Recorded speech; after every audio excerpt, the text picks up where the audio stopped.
صدای باد توی دل سکوت مرگبار شب. همه چی توی تاریکی جنگل پنهونه، جایی که حتی ماه جرئت نمیکنه نور بندازه. ولی یه چیزی اونجاست که خودشو از سایه ها بیرون میکشه، یه چیزی که وقتی بهش نگاه میکنی قلبت وای میسته. جگوار سیاه، روح شب، شکارچی که نه صدایی داره نه رد پایی.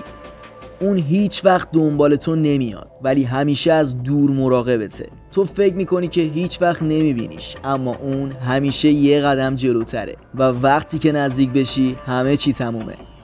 قاتلی که شکارشو بدون هیچ زحمتی میخوره و بعد دوباره به دل شب پناه میبره.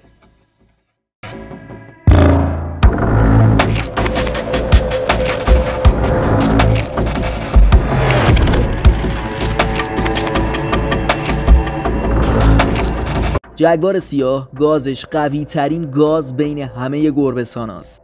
این یارو نه مثل شیر گلو رو میگیره نه مثل ببر خفه میکنه. این مستقیم کله شکار رو مچاله میکنه، یعنی مغز تو از توی جمجمه له میکنه، راحت و بدون سر صدا. خیلی ها فکر میکنن ببر یا شیر وحشی ترین گربه دنیان، ولی جگوار اون پشت تو سایه ها داره یواش یواش همه رو میترکونه. توی قلمرو خودش سلطانه، یعنی هرچی حیوان اون نفس میکشه ازش حساب میبره. پوست سیاهش فقط خوشگل نیست، یه تله طبیعیه و تو دل جنگلای تاریک کاملا نامرئی میشه. تو فکر کن نصف شب یه سایه آروم میاد جلو، یه لحظه چشاتو میبندی و دیگه هیچ وقت بازشون نمی کنی. جگوار سیاه فقط یه شکارچی خفن نیست، یه روح زنده است.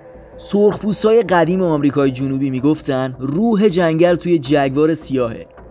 هر کی چش تو چش باهاش میشد یا دیوونه میشد یا میمون. جگوار سیاه برعکس بقیه گربه‌سانا که دنبال شکار کوچیک میرن، عاشق شکارهای گنده است. کرکودیل و گاومیش براش فرقی نداره، انگار چیپس باز کرده.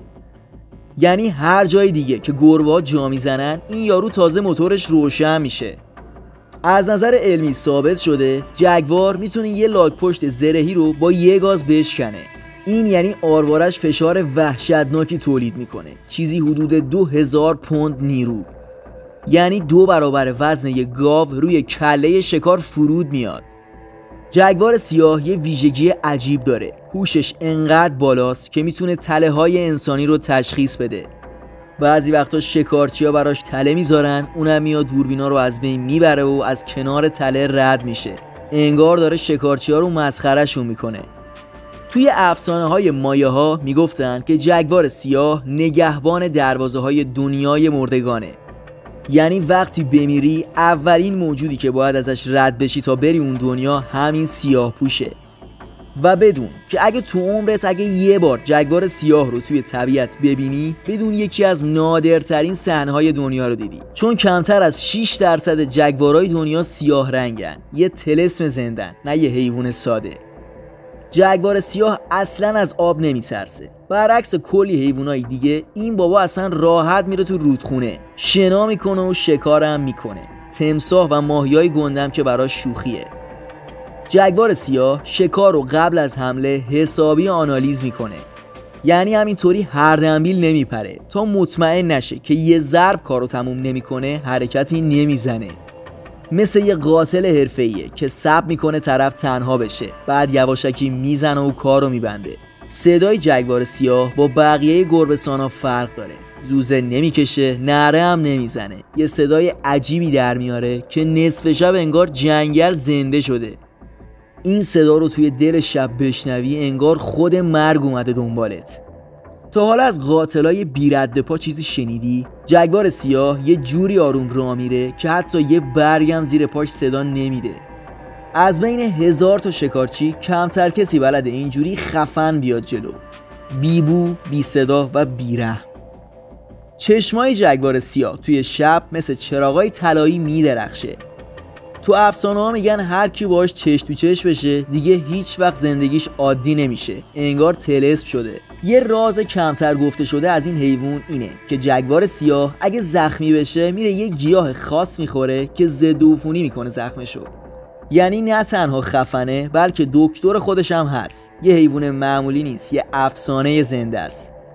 این یارو بعضی وقتا بدون اینکه گرسنه باشه شکار میکنه. چرا؟ چون میخواد قدرتش رو به بقیه نشون بده، یه امضای خفن رو قلمروش بزنه که همه بدونن اینجا رئیس کیه. جگوار سیاه از ارتفاع هم نمیترسه، یعنی از بالای درخت با کله شیرجه میزنه رو شکار. تو فکر کن یه سایه مشکی با سرعت 80 کیلومتر از آسمون بیفته رود، تا بیای به خودت بجنبی دیگه سرت رو بدنت نیست. یه چیز مرموز دیگه، جگوار سیاه وقتی داره تعقیب میکنه صدای قلبش پایین میاد، نه واسه اینکه نترسه، نه واسه اینکه شکار صدای ضربان قلبش رو هم نشنوه. یعنی یه جور کنترل بدن که فقط توی قاتلای خونسرد میبینیش. جگوار سیاه قلمروش رو با خون مشخص میکنه، نه با بوی ادرار. یعنی بعضی وقتا شکار رو نمیخوره، فقط میترکونتش که علامت بده. یعنی از دماغش خون میاد پایین ولی با غرور وامیسته، چون این قلمروش خون میخواد.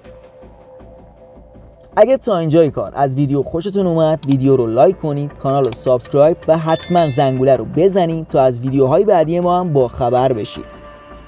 جگوار سیاه یه تکنیک خفن داره به اسم ضربه بیرحم، یه فن مخصوص که با پنجه قویش اول مهره کمر شکار رو قطع میکنه.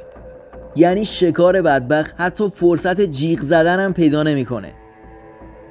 توی جنگل هر حیوانی یه دشمن طبیعی داره، ولی جگوار سیاه هیچکی جرئت نداره سمتش بیاد. اون یه رئیس خاموشه، همونیه که بقیه تو خوابم نمیخوان ببیننش. مردم بومی میگن هر جا که جگوار سیاه رد بشه خاک اونجا مقدسه، چون باور دارن این حیوان روح جنگل رو حمل میکنه. واسه همینم بعضی وقتا که رد پاشو پیدا میکنن دست میزنن به خاکش تا روح جنگل محافظشون بشه. جگوار سیاه میتونه توی یه حمله از پشت به شکار نزدیک شه بدون اینکه حتی یه برگ خشخش کنه. حالا چطوری؟ انگشتای دست و پاش خاصیت بالشی دارن، مثل کفش نینجا، یعنی رو هر سطحی بدون صدا راه میره، حتی برگ خشک. چشم جگوار سیاه یه ویژگی دیگه هم داره، توانایی دید توی شبش تا 6 برابر بیشتر از انسانه. یعنی تو تاریکی مطلق، جایی که آدما هیچی نمیبینن، اون داره چشم تو چشم باهات راه میره. جگوار سیاه تا آخرین نفس واسه قلمروش میجنگه. یعنی اگه یکی بخواد وارد منطقهش بشه، حتی اگه خودش زخمی بشه یا بمیره، تا پای مرگ وامیسته. واسه همین تو دنیای خودش یه اسطوره است. تو بعضی قبایل جگوار سیاه نماد پادشاهیه. هر کی که میخواسته رئیس قبیله بشه باید با نماد جگوار سوگند میخورد که من مثل جگوار بیرحم و صبور و بی صدا میمونم. جگوار سیاه توی طول روز میخوابه، ولی شبا تبدیل میشه به یه روح واقعی، یه روح سیاه که فقط برای یه چیز بیدار میشه: شکار. فقط یه نفر از هر 10,000 نفر تو طول عمرشون ممکنه تو طبیعت وحشی یه جگوار سیاه ببینن. یعنی دیدنش خودش یه معجزه است، ولی اون معجزه شاید آخرین چیزیه که تو عمرت ببینی.